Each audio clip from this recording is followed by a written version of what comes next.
दिल में बसा है तू मेरे दिल की गहराइयों में। ये बातें ये लम्हे अब अस्सलाम वालेकुम। हल्ले खुदा की मार पड़ी, मेरे को ख्वाबों में से उठा दिया तूने। अभी फिरता जागता ख्वाब देखता है। मैं अपने ख्यालों में था। अच्छा, अपने ख्यालों में था। मैंने ये सोचा कि तुम अपने अब्बा के ख्यालों में था। हैं?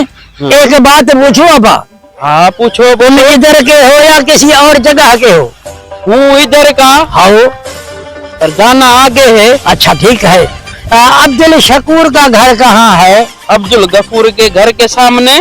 अब्दुल गफूर के घर के सामने। अब्दुल गफूर का घर कहाँ है? अब्दुल शकूर के घर के सामने है। अब्दुल गफूर के घर के सामने शकूर का घर है, शकूर के घर के सामने अब्दुल गफूर का घर है। ये दोनों घर हैं किधर बाबा? ये आमने सामने। हल्ले